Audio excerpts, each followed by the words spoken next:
Howdy my totally tubular gamers, and it is 2023 now. 2022, it's over. It's gone, it's dead, it's done, whatever you want to call it, the year is up.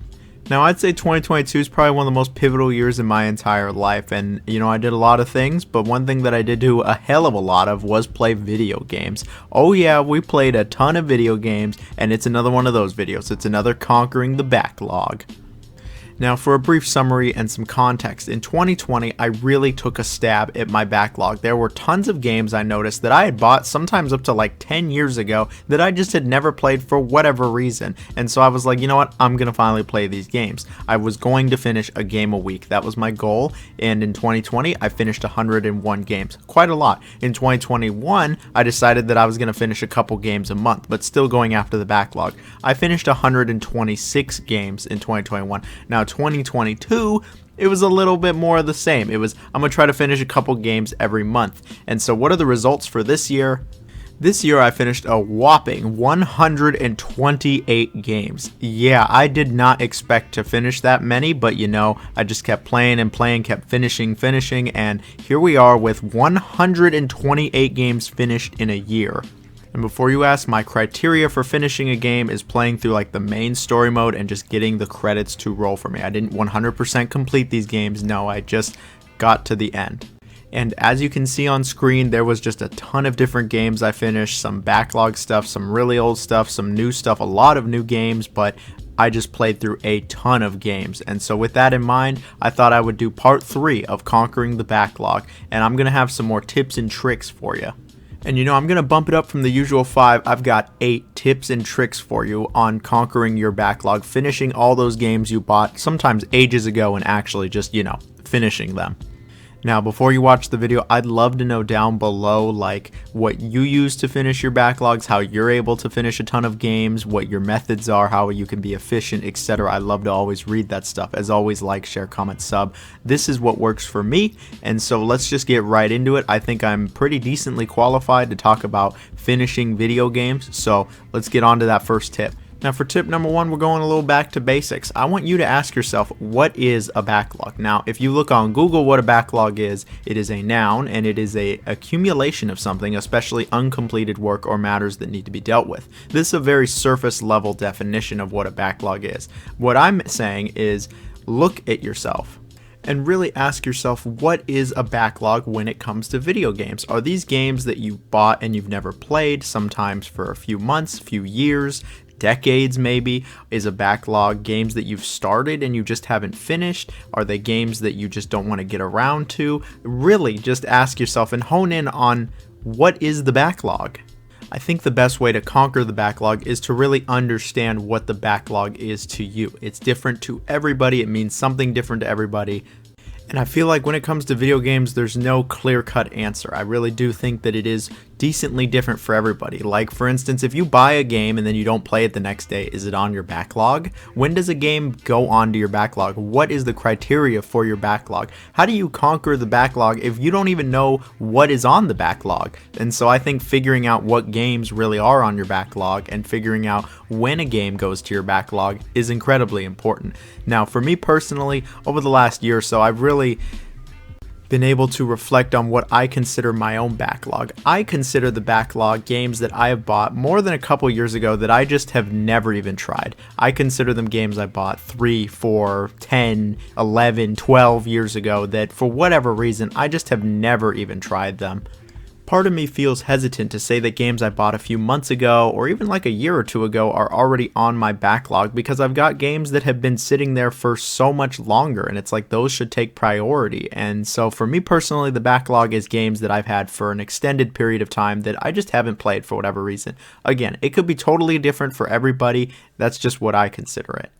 Tip number 2, figure out what games are on the backlog. So this kind of builds off that first step. When you kind of figure out what your own personal backlog is figuring out what games are actually on the backlog. What are games you can have on the backlog that you can actually finish? Again, as always, this is pretty dependent on the person. There's not a right answer here. There's not a wrong answer here either. And, you know, it might be really simple for some people. It might be, well, I bought a game 5 years ago and I never played it. Okay, that's your backlog game. It could also be, well, I started a game like 8 months ago and never got back to it. That could also be one. There's no wrong answer here. It's just, you really want to figure out what is actually on it. You figured out what the backlog is and how you define a backlog. Now you got to add games to it. You got to figure out what is actually there and why are those games there. Are they games that you bought, you know, on sale like Black Friday 2013 and you just never played them like me? Or are they games that you bought like 2 years ago and you just never even felt like trying? There's a ton of different reasons why a game can be on a backlog, and it's, again, dependent on the person, but figuring out what games are there is crucial. Now for me personally, I was trying to figure out myself what games are on my own backlog. Are games I bought a while ago on my backlog? Are games that I got pretty far through but just never finished on my backlog? Why are they on my backlog? And it was these kinds of questions that I found myself asking in order to best tackle the backlog and how to defeat it. Tip number 3. Figuring out what you're going to play next. Okay, so you've defined what your backlog is. You've added the games to the backlog. The next question is, how do you even know what to play next? Are you someone with a couple games on your backlog, so maybe it's not so hard, maybe you have like a dozen to choose from? Or are you like me where you have legit hundreds, if not like 1,000 games to choose from? And so the question really becomes, well, what do I even play next? I'm overwhelmed with all these choices. And that, again, it kind of comes down to you. I've had tons of times where I just finished a game and I go, well, what do I play next? I don't know what to play. I feel very overwhelmed with how many games I have sitting on my backlog. There's just tons of options. I don't even know where to go next. And to that I say, find a system that works for you where you know what you're going to play next. Whether you're playing through like an entire series of games, whether you have some games in mind that you'd like to play, or you're like me when I was younger and I would just use random number generator and assign numbers to every game to just randomly choose a game for me. Now, if I really don't know what I'm going to play next, or I'm just not feeling a certain way, I'll look at what people are requesting I look at. See, over the last couple of years, a number of people have requested I review games or look at series of games, and there's a bunch of times where I go, I've never played any games in that series, and so maybe I'll get started on that. And, you know, I keep a nice little list of all the series that have been requested of me. I think this is everybody's request. If I'm missing yours, sorry about that. You can let me know down below. But that's just another way for me to figure out what game to play next. Obviously very personal, but it all depends on what your priorities are. But make sure to actually choose something. Otherwise, how are you going to tackle the backlog if you don't choose a game from the backlog? Tip number 4, set goals for yourself. I am very much a goal-oriented person. I'll write my goals out. I'll look at them all the time, so I know that I'm on my way to achieving my goal. You've got your backlog. You know what it is. You know what games are on it. You know what you're going to play. Set some goals now for yourself. How many games you want to finish this year? How many games you want to finish this month? How many series you want to complete this year? What do you want to play? And, you know, as always, it depends on the person. I'm not going to judge anyone's goals or how many games they want to play through or series or what they consider completing, etc. Just laying out your goals, what you want to achieve, I think is incredibly important. To be honest, this is kind of a mentality that I carry towards all of my life, whether it's games or my career, relationships, etc. is like, what are you trying to achieve? What are your goals? What are you trying to get out of it? And so when it comes to games, like, what is your goal? How many are you going to finish? Why are you finishing them? And how are you going to achieve this goal? What are the steps you're going to take? Don't start with some crazy goal. I did not start with, I'm going to finish 125 games a year as my goal. I started with like 75. That was like my goal. And then I hit like 100. And so I was like, okay, maybe 100's doable. 100's my goal. And then it ended up being more and more. What's my goal this year? My goal is still 100. My goal is to finish 100 games this year. Everything else really is a bonus. I did not expect to do 25, 26, 27, 28 more games than that 100 games. I mean, that's insane, but here we are and I've done it, and yeah, my goal is still 100 games a year. I think 100 games this year is more than enough of a plan. And how am I going to get there? I'm going to try to finish a couple games every month, 5 to 10 games a month. It's more than doable. I've done it plenty of times in the past, and so I think it's pretty reasonable. Another goal I have is I want to play a different game every single day. I don't want to play the same game 2 days in a row. If I played a game Monday, Tuesday, I got to play something different. Wednesday, I can play what I played Monday, but I can't play what I played Tuesday. It's a bit complicated for no reason, but I thought it would mix it up, and it would force me to play a ton of different games. But the most important thing is to have that end goal and look at the steps needed to get to that goal. That's really what I'm going at here. Tip number 5, keep a schedule of some sort or maybe plan out your games. I've kind of talked about this one in the past, so I'm a little bit reiterating here, but I really do think it is incredibly important to have some kind of plan. A wise man once said that if you fail to plan, you plan to fail. And I'm not going to go to that extreme, but I really do think having a plan is the best step here, is the best strategy when it comes to conquering the backlog. Like how you're going to finish these games, what order you're going to finish these games, and then maybe some kind of schedule, figuring out when in the week you can play these games, maybe a weekend day, or maybe these days on the week I'll play these kinds of games, or maybe like every Friday I'm going to play an RPG or something, and then every Friday you play an RPG, or maybe you want to mix it up in some other way. There's a ton of different ways to go about this. I said my plan a second ago. I'm planning on finishing a couple games every month, and I plan on playing a different game every single day.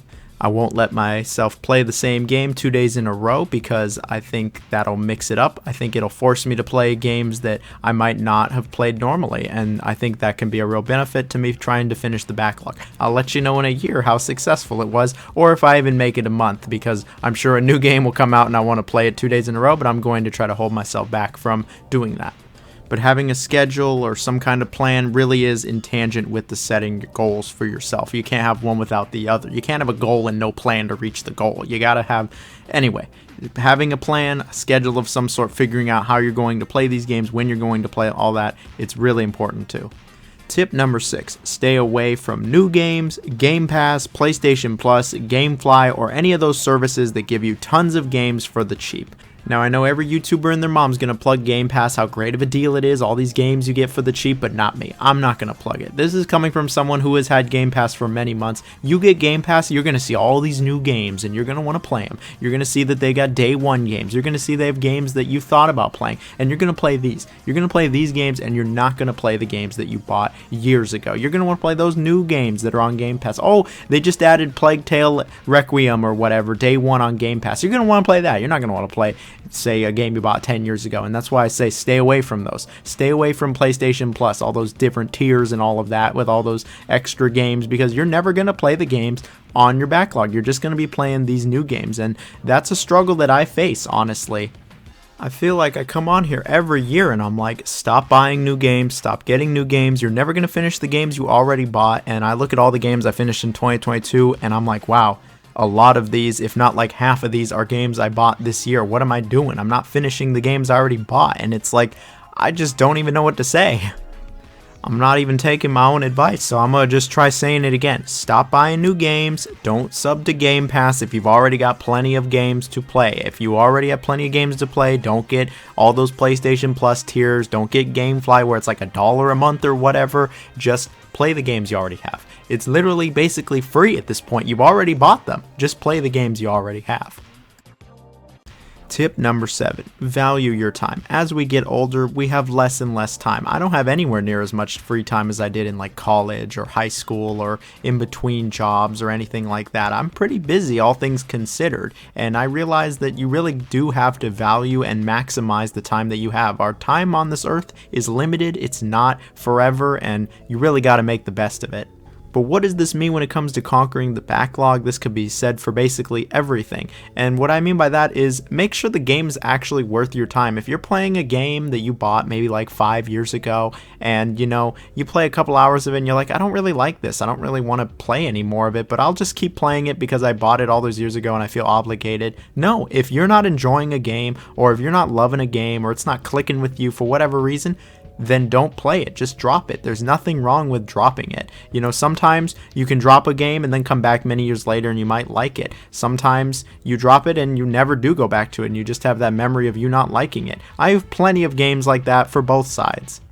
Make sure the game is worth your time. If you are not enjoying the game, if you are not intrigued by the game or engaged, or if you think you could just be playing something that's way better than this, play that instead. That game is worth your time. This other game that you're not enjoying too much, it's not worth your time. And don't feel obligated to play through something because you bought it, or you bought it all those years ago, or you've heard great things about it. No, if it's not clicking with you, then don't bother. Play the game that you're really enjoying, or the type of game that you really enjoy. There's nothing wrong with going out of the comfort zone, and there's plenty of good reasons why it's okay to play a game you don't really like too much, but I'm saying value your time, and don't feel obligated to play something because you bought it, or you bought it hella years ago and it sat on the backlog forever and you never played it, and so you feel like you've got to finish it now. Like, here's a great example. In like 2010, maybe 2011, I bought a game known as Hexen. It's an old school shooter, pretty difficult. It's like the old Dooms. I did not play it. I just never played it at all. I never even thought I was ever going to play it. But in 2022, I actually played it. I played Hexen and was like, wow, after 12 years, I'm finally playing this game that I've had sitting in my Steam library. And after a couple hours, I was like, wow, I actually don't like this. And I was really surprised. I was like, all these years later, and I actually don't like the game. And so I kept playing it, like, I've already been playing it this long. I've already gotten this far. I've waited this long to play the game. I should just finish it. And then it hit me. I was like, why am I making myself play this game? Like, I've played like a good chunk of it. I played well over halfway, and I just didn't really care for it. And it was like, I'm gonna play a game that is actually worth my time. Maybe one that I've had on the backlog just as long, if not even longer. But my point is, don't feel obligated to finish something because you bought it or because it's been on the backlog so long. Hexen video coming sometime this year also, so be on the lookout. But really just value what you're playing. Now, tip number 8, it's the same last tip I've always given. Have fun. Have a good time. This is supposed to be fun. If this ever starts to feel like a chore, then don't do it. Find some other method or system that works for you, because this shouldn't be like a chore. This should be fun. It should be an enjoyable time playing through all these games you've had for ages. All of these should be fun. Playing games should be a good time. It should be a way to escape and have, again, just some fun. There's not much to it other than that. If you aren't enjoying yourself while going through the backlog, I don't recommend going through the backlog. Maybe just find something that works for you. I know there are plenty of people that play video games and they just play like 1 or 2 games a year. Seriously, they'll play like Call of Duty and Fortnite, and that's like it. And there's nothing wrong with that. That's the games they like. They like having the same couple games. Obviously, that's not me. That's probably not a lot of you watching the video either, but there really is nothing wrong with that, because you know what they're doing? They're having fun, and that's the most important thing. I really think that above all else, you need to be enjoying yourself, and if you're not, then find some way to enjoy yourself. Video games aren't for everybody either. That's another thing, and not every game is made for every player. There's plenty of games I've played where I didn't enjoy myself. There's plenty of games that I enjoyed that people didn't, like Gungrave Overdose, or Gore, or really the entire Gungrave series. But my point is, you gotta enjoy yourself in order to beat these games. And this is just one person's take on it, and this is just for video games. This could be applied to lots of things, whether it's, food you want to try, or movies, or TV shows, or anime, or whatever it is. It's just my take on it. Everybody is very different with where they're at in their lives, with what they're doing, and I don't think it's totally fair to compare people and the games they finish. Everyone's very different. This is just me. If you want to see what a madman looks like, you look at all the games I finished. You'll see there isn't a bunch of RPGs on there, so that's going to be something I try to tackle in 2023, is maybe finish some more RPGs that aren't Elden Ring. But all in all, I hope these tips help at least one person. I'll be happy if even one person is helped out by them, so let me know down below what you people think. I'd love to know. And yeah, with that said, I hope everyone has a good year. This is going to be your year. You're going to do great. You're going to finish some games. You're going to have a plan. And most importantly, you're going to have some fun. And so with that in mind, I leave everyone to the best. So have a good new year, Christmas, whatever's the closest holiday to you. Bye-bye. Wait. If you made it to this part of the video, comment bricks as in what you put in your house, and I'll know you're a real one. Thank you. Bye.